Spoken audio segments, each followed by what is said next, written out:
할렐루야. 이번 시간에는 히브리어 알파벳 첫 번째 순서인 RF에 대해서 지난번보다 업그레이드된 내용으로 다시 재업로드 드리도록 하겠습니다. 순서도 첫 번째고 숫자 값도 1이 되겠습니다. 한번 따라해 보시겠습니다. RF 앞에 있는 모양이 RF 글자입니다. 그러면 히브리어 알파벳 22글자를 다시 한번 처음부터 끝까지 간단하게 설명드리고 오늘 알레프에 대해서 조금 더 자세하게 살펴보도록 하겠습니다. 히브리어 글자는 오른쪽부터 왼쪽으로 읽습니다. 알레프, 베이트, 기멜, 성부, 성자, 성령이 되겠습니다. 달렛, 문, 해 혹은 헤이, 요거는 하늘이 열리는 것입니다. 그리고 해가 단독으로 쓰이면 하나님을 나타내는 글자입니다.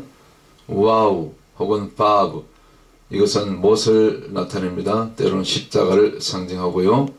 그 다음에 드라인, 이것은 도끼입니다. 자르다, 죄를 자르고 또 회개를 선포하고 그런 용도로 쓰이는 글자 드라인, 도끼같이 생겼죠. 도끼 날 자루. 그 다음 헤트, 요건 울타리 보호, 그레이스, 생명, 우리가 말씀 안에 머물 때, 성령 안에 머물 때 헤트에 이 글자로 보호받을 수 있는 거죠. 그 의미로. 그 다음에 아홉 번째가 테트입니다. 테트, 이건 헤트를 뒤집어 놓은 모양인데 요건 뱀, 사탄, 마귀를 주로 나타낼 때 쓰는 글자. 그리고 또 좋은 쪽으로도 쓰일 때가 있어요. 여기 광주리 모양이니까 뭘 좋은 것을 담을 수 있죠. 보케르 토브 혹은 에레브 토브, 그때는 토브가 좋은 굿이거든요. 그럴 때도 쓰이지만 대체적으로 원수마귀, 사단, 뱀을 나타내는 글자. 그래서 뱀같이 보이죠. 또아를 튼 모양. 그래서 헤트 밖으로 넘어가면은 여기 테트에 잡아먹히는 거죠. 원수마귀에게. 그래서 헤트 안에 우리가 항상 머무는 것이 중요하다. 그 다음에 요드, 열 번째, 이건 작은 자, 손, 그리고 손은 손인데 진손. 우리는 때로는 이 손을 펴이죠. 그 다음에 오는 카프처럼. 그리고 또 요드가 작은 자 대신 이 땅에 작은 자로 오시는 소자로 오신 예수님을 나타내기도 합니다. 그래서 이 요드가 주로 쓰이는 글자가 몇 개 있죠. 예루살렘, 예슈와 또 이스라엘, 여기 그 단어에 첫 번째 들어가는 단어 글자가 요드죠. 그 다음에 카프, 요거는 카보드, 영광을 나타낼 때 쓰는 글자. 이 카보드를 옆으로 약간 눕히면 이 주발 모양으로 덮게 되죠. 덮개처럼 덮다.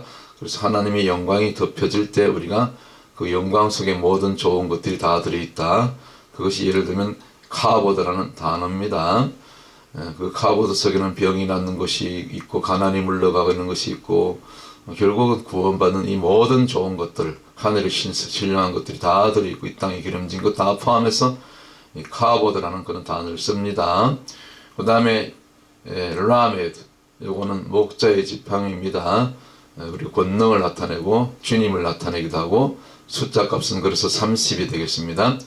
요셉이 총리가 된 때가 30세고 예수님이 공생에 들어간 때가 30세죠. 그렇게 이렇게 수비학적으로도 연결이 되죠. 아래로 내려와서 오른쪽 맴, 요거는 말씀이고 파도고, 파도를 잠잠케 하시는 것은 예수님의 입으로부터 나오는 말씀이었죠. 때로는 여자의 우미이기도 하고 숫자 값이 40이기 때문에 연단, 시험, 또 이 환란, 때로는 심판, 이런 것을 나타내는 글자입니다. 그 다음에 오는 것이 눈, 요거는 새싹, 생명이 되겠습니다. 부활 생명, 새싹 모양같이 생겼죠. 때로는 물고기 같은 모양이기도 하고요. 그 다음에 오는 것이 사메크, 요거는 지지대입니다. 멀리 그 농장 같은데 과원에 포도는 그리 주렁주렁 무게가 무거워졌을 때 이게 지지대를 받치잖아요. 뭐 다른 과일도 마찬가지로. 그래서 멀리서 보면은 이 지지대를 받친 모양이 이렇게 둥글스름하게 보이죠. 사메크, 그래서 뭔가 지지하다, 서포트죠. 밀어주마. 영적으로 하나님께서 저희 모두를 날마다 지지해 주시고 밀어주시고 하나님의 사람들, 하나님의 자녀들 이 사메크로 그렇게 지지받게 되는 줄 믿습니다. 그 다음에 아인, 요거는 눈입니다. 눈, 눈동자. 눈이고, 눈은 영적으로 또 보는 거죠. 그 다음에 오는 것이 폐, 요거는 혹은 페이, 요건 입이고 말하다. 그래서 입은 먹고 마시고 또 말하는 기능이 있는데, 항상 말하기 전에 우리가 먼저 아인, 곧 이 영적으로 보고 들은 것이 있을 때, 신명기 29장 4절에 있는 말씀처럼 깨닫는 말씀, 그리고 보는 눈과 들을 수 있는 귀를 열어달라고 우리가 그렇게 기도해야 된다고 나와 있죠. 그래서 먼저 우리가 아인으로 본 다음에 깨달은 다음에 그 다음에 폐 혹은 페이로 말해야 된다. 그래서 침묵의 영성이 그래서 중요한 것입니다. 그렇게 이해하시고요. 그 다음에 그리고 또 먹는 것이니까 우리가 날마다 말씀을 먹어야 되고 또 말씀을 말해야 되고 그 아마르라고 있어요. 나중에 배우겠습니다. 아마르로 말씀을 말하고 전달하고 선포하고 그 다음에 오는 것이 차드 혹은 짜디. 이건 낚싯바늘이죠. 낚싯바늘, 물고기를 낚는 거, 헌팅하는 거죠. 우리는 영적으로 사람을 낚는 어부가 되라는 주님 말씀처럼 영혼 구원의 그런 사명자들, 전도자들로 이 차대로 쓰임받게 될 줄로 믿습니다. 그 다음에 오는 것이 코프. 이거는 두 알파벳 두 글자의 합성을 하겠습니다. 그래서 여기 D 머리에 오버라진 것이 바로 디오노 레시입니다. 레시는 얼굴이면서 머리죠. 그런데 가장 높은 분의 얼굴, 가장 높은 분, 곧 주님을 나타내시죠. 머리 대신 주님. 그리고 밑에 짝대기 길게 내려간 것은 위에 있는 6번째 글자인 와우 혹은 바브, 십자가입니다. 십자가 못. 그래서 이 머리 대신 주님이 십자가까지 낮아진 것. 그래서 이 코프가 가장 낮게 바닥 밑으로 내려간 글자죠. 그 길이가 길고 십자가로 세워졌으니까 그런 의미가 있습니다. 그래서 코프는 달리 닷컴할 때 죽은 소녀가 살아나고 죽은 영이 살아나고 그리고 영어로 우리가 콜 할 때 부르다, 하나님을 부를 때 카라 할 때 히브리어로 부르는 것입니다. 하나님 이름을 부르는 것. 그리고 수평선 모양이죠. 눕히면 또 원숭이 모양도 되고 여러 가지 뜻이 있습니다. 그래서 의와 불의를 가르는 것. 자, 그래서 코프는 삶과 죽음이 나뉘는 글자죠. 참 중요한 글자죠. 우리 코프로 살아나는 죽은 데가 살아나는 죽은 영이 살아나는 그런 은혜가 있기를 주의 이름으로 축원합니다. 레시 설명드렸어요. 머리. 그 다음에 21번째 글자 신신. 이거는 같은 글자인데 이렇게 아래 위로 나뉘었죠. 그래서 점이 있는데 점이 이제 왼쪽 오른쪽으로 이렇게 위치가 다르죠. 그래서 점이 왼쪽으로 갔을 때는 윗니빨, 아래쪽으로 갔을 때 오른쪽으로 갔을 때 아랫니빨 뭐 그렇게 설명해요. 재밌게 라피가. 그리고 또 뭡니까? 이빨은 또 부스러뜨리고 삼키고 씹어 삼키고 죄를 원수를 영적으로 그렇게 보시면 되고 또 불꽃 모양이죠. 이 불. 그래서 이 불꽃은 곧 성령을 상징하죠. 성령의 불에서 권능 때로는 단독으로 쓰일 때는 하나님을 나타내기도 하고요. 신, 좀 능력의 글자입니다. 그 다음에 마지막으로 오는 것이 타우 혹은 타브. 이거는 십자가입니다. 타브 십자가 마지막. 그래서 알레프. 하나님께서 이 십자가까지 이 땅 육신의 이 옷을 몸을 입고 내려오셨죠. 그래서 이 타워는 원래 지금 십자가 모양이 아닌데 옛날에는 고대 그 히브리어는 이 십자가였습니다. 이 고대 이교도들이 하나님을 알지 못하고 발견하지 못하고 알려고도 하지 않고 눈에 보이는 피조물에 불과했던 태양을 섬기게 되죠. 태양 한낮에 내리치는 태양빛에 보니까 그 두 줄기 빗줄기가 꼭 십자가 모양이죠. 열십자. 그래서 그때부터 십자가 형상이 타오를 태양을 섬겼는데 세월이 흐르면서 어느 때인가 모르지만 이것이 또 아주 강력범들, 살인 강도들을 이렇게 처형하는 처형 도구로 이렇게 또 쓰이게 되죠. 그래서 가장 그 잔인한 처형 도구인 이 십자가에 우리 주님께서 저와 여러분의 죄를 대신 지시고 그렇게 달리시게 된 것이죠. 못 박히시게 된 것이죠. 그래서 이 히브리 문화는 제가 늘 말씀드리죠. 서클 문화, 원의 문화이기 때문에 이것을 원으로 쭉 다시 연결하면 이으면은 이 타오 십자가가 어디로 가게 되죠? 알레프 바로 옆으로 가게 되죠. 바로 하나님 우편에 계시는 주님, 중보하는 주님, 바로 하나님 옆으로 가시게 되죠. 원래 있던 보좌로 그렇게 올라가게 되죠. 그런 의미가 있습니다. 자, 그 다음에 그럼 다시 오늘 본문 알레프 오늘 첫 번째 이 히브리어 알파벳 첫 번째 알레프 자세하게 공부해 보도록 하겠습니다. 히브리어 글자는 한문은 상형문자라십니다. 사람의 모양이나 사물의 모양을 본떠서 만든 글자를 갖다가 상형문자. 그렇기 때문에 아주 배우고 익히기가 쉬워요. 그대로 보고 배우면 되는 것이죠. 보시죠. 눈으로 익히고 입으로 또 소리로 따라 읽고. 그래서 주로 이거 알레프가 이렇게 고대 히브리어에서는 이 황소는 힘을 상징하거든요. 힘. 또 첫 번째가 숫자가 시작이고 근원이고, 그 다음에 하나님을 나타내고, 이 알레프는 그 다음에 그래서 이 광야에서 이스라엘 백성들이 그 아론을 부축해서 그 애굽에서 섬기던 아피스, 그 금송아지 우상을 만들죠. 사실은 그 송아지는 소잖아요. 소는 하나님을 대신하는 자리죠. 하나님 대신에 우상을 여기다 갖다 얹혀놓은 거죠. 올려놓은 거죠. 그 광야에서. 그래서 이것이 나중에 우상으로 쓰이게 된다. 하나님을 대체해서 그런 의미가 있죠. 황소 모양 형상은. 언제 그러면 이제 이 알레프가 이제 쓰이는 그런 단어들을 몇 가지 좀 찾아서 적용해 보겠습니다. 우리가 늘 은혜 받을 때 설교를, 목사님 설교 들을 때 또 부흥회에서 우리가 아멘으로 하답하는데, 은혜가 임하니까 그 은혜에 또 우리가 하답하는 그 단어가 아멘 아닙니까? 예, 그렇습니다. 맞습니다. 하나님 말씀 지당하십니다. 동의합니다. 시인합니다. 그러죠. 근데 이 아멘으로 끝나면 안 돼요.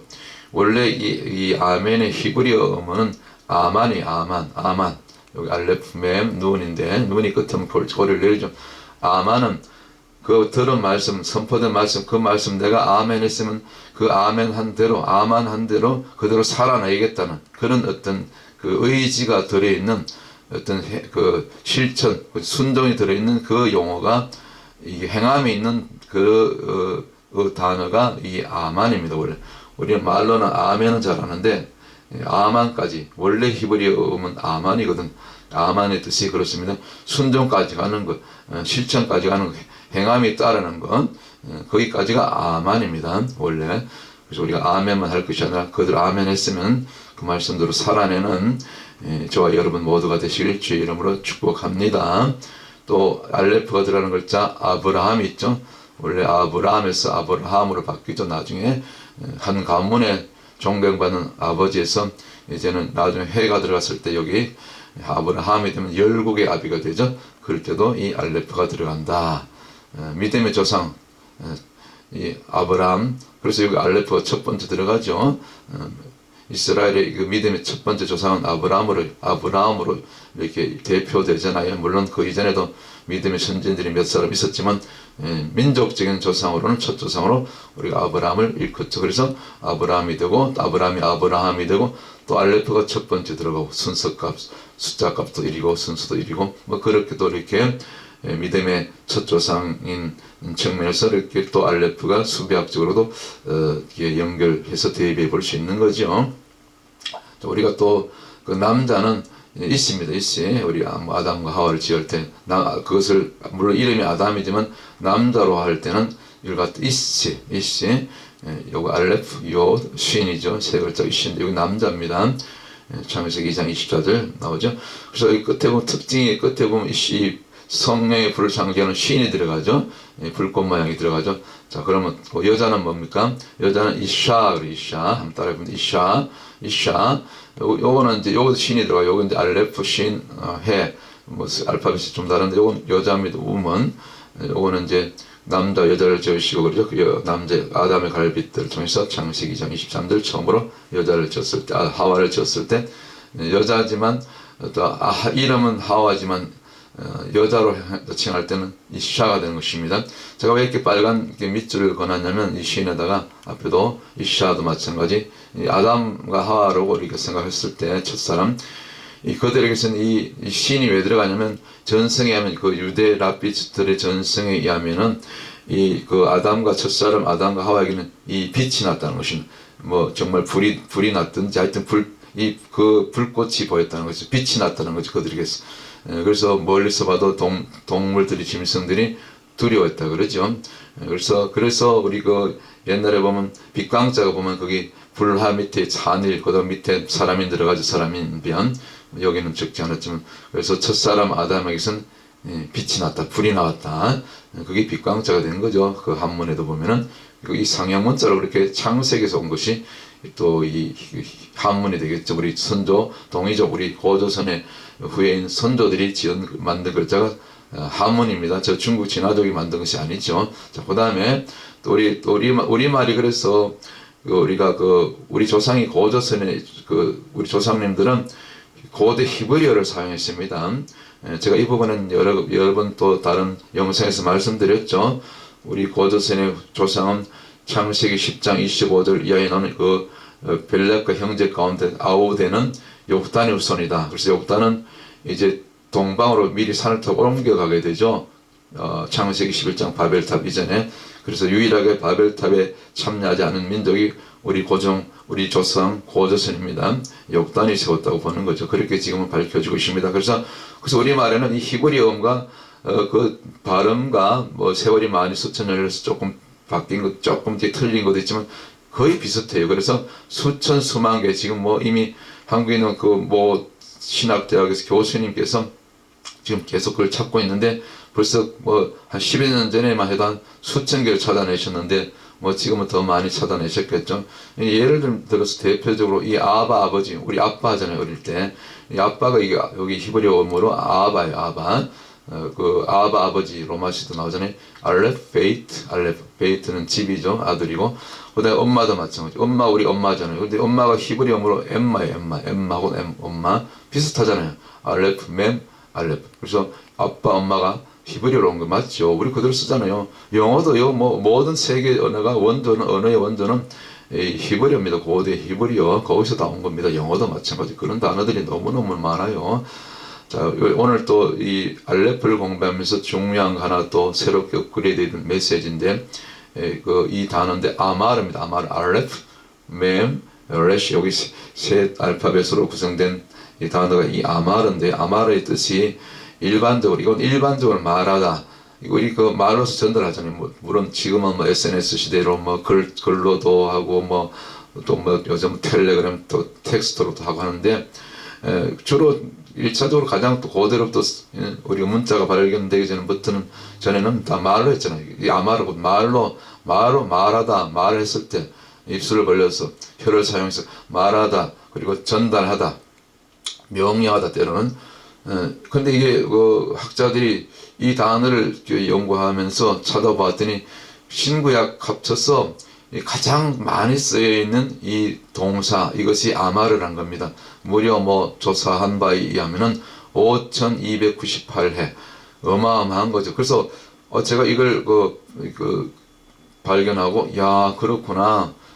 하나님께서 가장 많이 이렇게 성경을 통해서 구약 신구약 66권을 통해서 가장 많이 사용한 단어가 이 아마름 맞다. 이게 아만이네. 아멘이.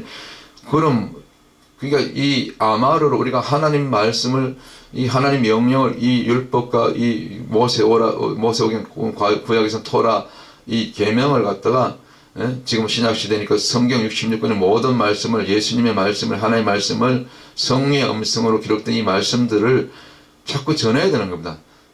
때를 어떤지 너희는 말씀을 전파하랬잖아요. 그래서 이 아마르로 자꾸 전달하는 겁니다. 때로는 강력하게 명령하고 선포하고, 글보다 이 말로 소리가 능력이 있습니다. 글도 필요하지만 소리로 하나님이 창조하셨잖아요, 말씀을.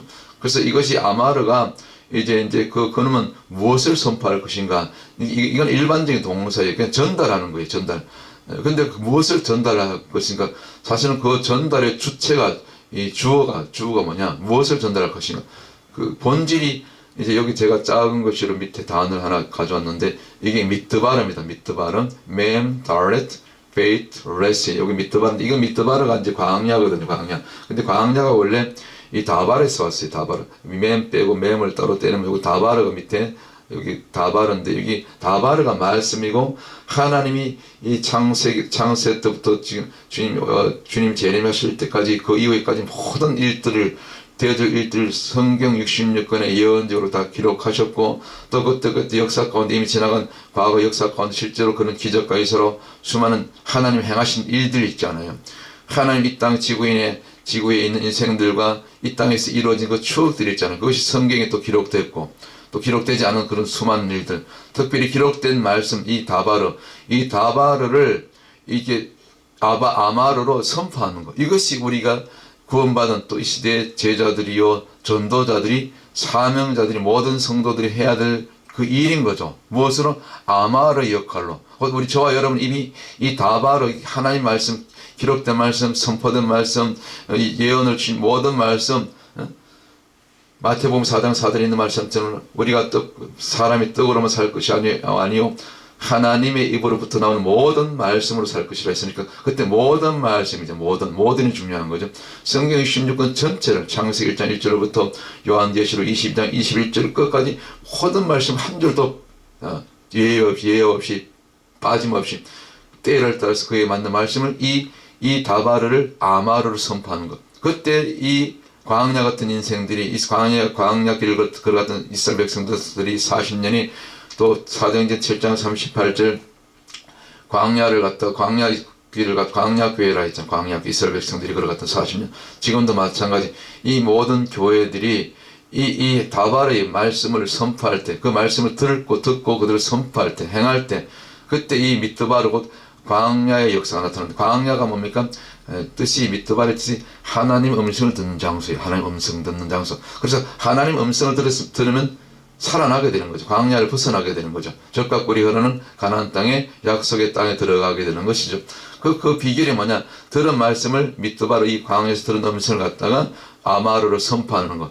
그래서 가장 많이 아마르가 5298회나 기록되었다. 놀랍지 않습니까? 오늘 이 아마르의 그런 전달자로, 메신저로, 전도자들로, 외치는 자들로 저와 여러분이 날마다 거리에서도 선교지에서 세상 끝까지 복음을 전가하는 그런 하나님의 사람들로, 전도자들로, 제자들로 진정으로 거듭날 수 있게 되기를 주님의 이름으로 축원합니다. 우리 조금 남은 것 조금만 더 하고 마칩시다.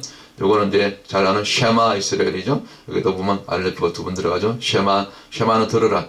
듣는 것을 끝나는 것이 아니고 듣고 그대로 이대로 행하라. 그런 의미가 있습니다. 쉐마 이스라엘아 들으라. 그 다음에 여기는 이제 또 알레퍼드라는 단어 하나 나오는데 요거는 핫타입니다. 핫타. 테트. 요거 테트는 뱀, 마귀, 사탄으로 이렇게 쓰인다 했잖아요. 그런데 딱 가운데 들어오잖아요. 이 뱀이 여기 헤트 생명과 알레프 하나님 사이를 이게 비집고 들어온 거죠. 딱 가로막고 죄를 가지고 차단하는 거죠. 그래서 이걸 핫타를 갖다가 죄라고 하는 거죠. 히브리어로. 딱 맞잖아요. 뱀이 가로채는 거죠. 뱀이 하나님과 여러분 사이를 딱 가로채는 거예요. 가로막고 죄를 통해서. 뱀이 원수 마귀가 선악과를 가지고 그래서 그것이 핫타가 되고 죄가 되고 그러나 우리는 창세기 4장 7절에 있는 말씀처럼 하나님께서 가인에게 주신 말씀처럼 죄의 소원은 내게 있으나 너는 죄를 다스려야 된다. 죄를 다스리고 통치하고 눌러버리고 짓밟아버리고 부스러뜨리고 그래서 결국은 이스라엘이 북이스라엘과 남유다가 멸망받고 심판받은 이유도 다 이 죄 때문에 이 핫타로 말미암아 그래서 대표적으로 그런데 그것이 멸망받은 날이 특별히 아볼 9일에 그런 일이 주로 일어나죠.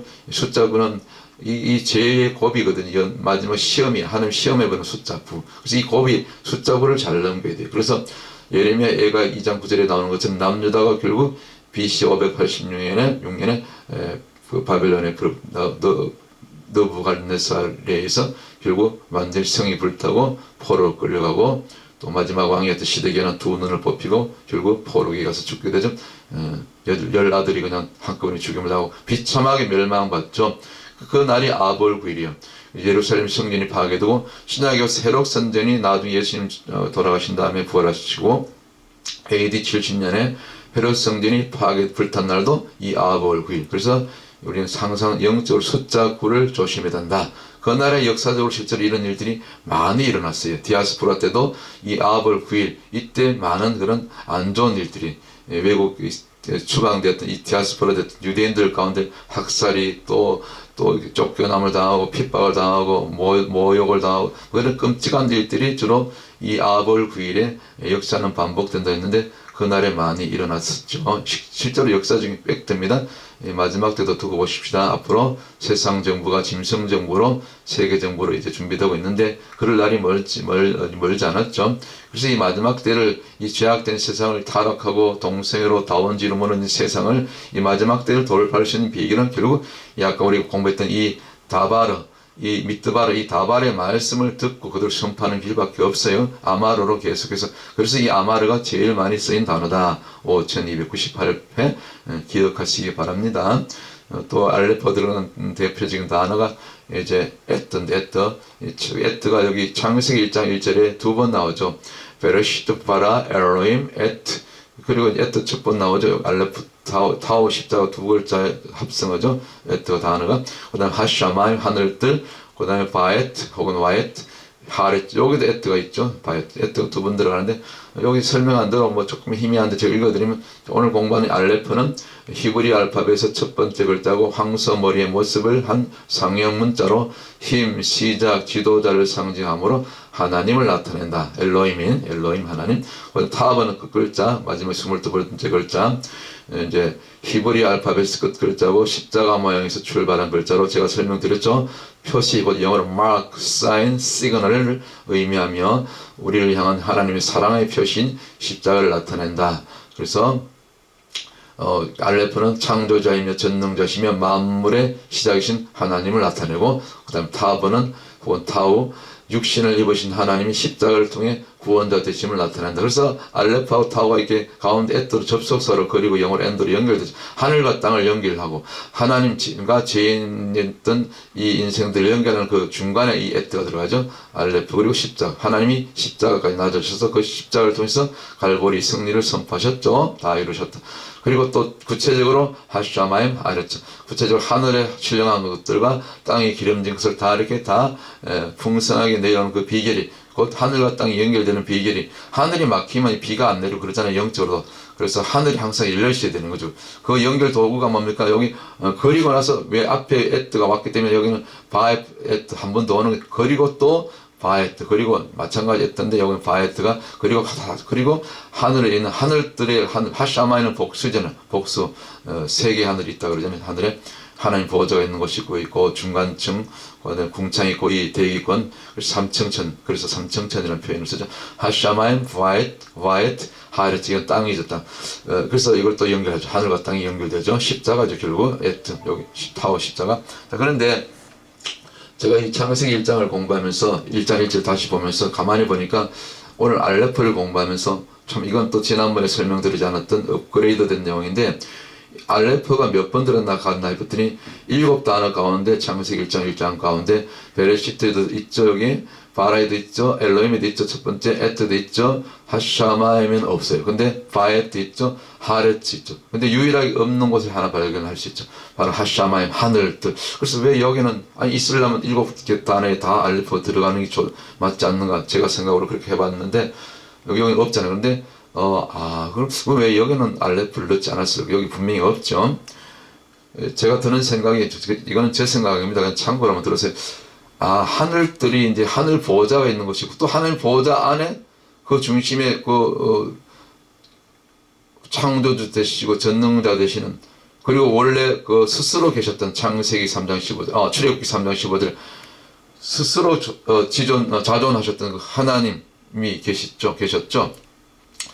그래서 창세기 1장 1절은 이 창조 과정이잖아요. 하나님 말씀을 창조하시는데 바라로 하나님 자신은 그 피조물이 아니죠.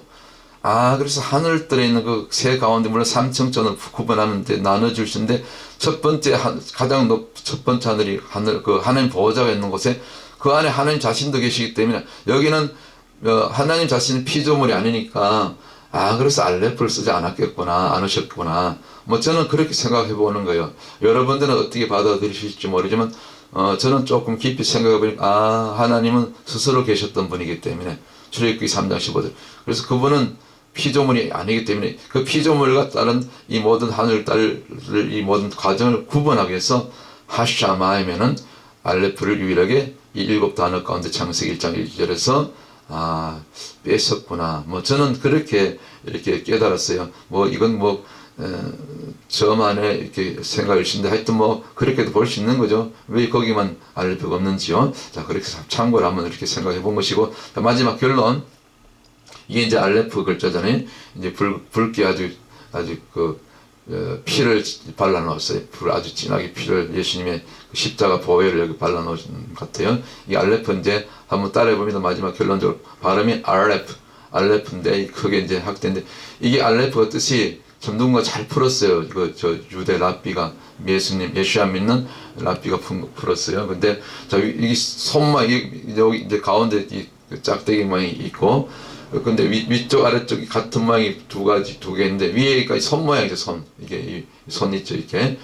근데 이걸 갖다가 하나님의 손으로 보는 거예요. 그리고 아래쪽에도 손이 있지. 이거는 우리 저와 여러분 같은 죄인의 손.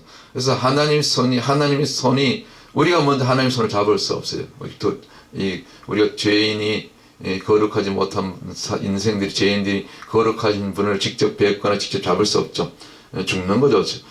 하나님이 먼저 우리 죄를 먼저 십자가를 통해서 이 예수님의 십자가 보혈로 덮어주신 다음에 그 죄가 가리워진 다음에 죄가 이렇게 덮여진 다음에 그때 하나님의 손을 우리가 잡을 수 있는 거죠. 그러니까 죄인의 손을 잡기 위해서 사실 하나님이 하늘 보좌를 버리시고 그분이 육신을 입고 이 땅에 오신 분이 예수님이잖아요. 십자가를 통해서 결국 다 이루셨다. 그래서 하나님의 손이 우리 죄인의 손을 잡아주면서 곧 이 십자가를 통해서 잡아주는 것, 이것이 이제 전적 이 히브리 글자 하나로 보면 알레프가 되는 거죠. 그러니까 이 가운데 십자가는 브릿지죠, 브릿지. 하나님의 손, 죄인의 손을 연결하는, 서로 잡아주는 브릿지 역할이 곧 예수 십자가, 갈보리 십자가 아니겠습니까? 놀랍지 않습니까?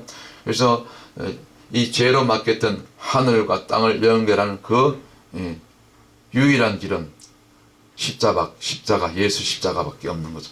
이것이 오늘 알레프가 주시는 마지막 결론이 되는 줄 믿습니다. 하나님의 손, 오늘도 저와 같은 우리 여러분 같은 우리 죄인의 손을 오늘 십자가를 통해서 이 보혈의 공로를 통해서 다 덮어주시고 지워주시고 가려주시고 묻지 않으시고 정죄하지 않으시고, 그렇게 이제는 하나님 자녀로 정말 로마서 8장 14절인 말씀처럼 무릇 하나님 영으로 인도함을 받는 그들은 곧 하나님의 자녀라, 아들이라. 그 말씀처럼 이 십자가의 승리로 이 알레프의 놀라운 영적인 이 비밀 숨겨놓은 이 메시지로 우리가 승리할 수 있는, 정말 땅끝까지 나가서 오늘 또 복음의 증인들 될 수 있는 이 땅 가운데 있는 모든 교회들, 모든 성도들 다 되시기를 주의 이름으로 간절히 축복합니다. 할렐루야. 오늘 여기까지 마치고 또 다음 주제로 다음 시간에 여러분들 영상으로 찾아뵙도록 하겠습니다. 샬롬.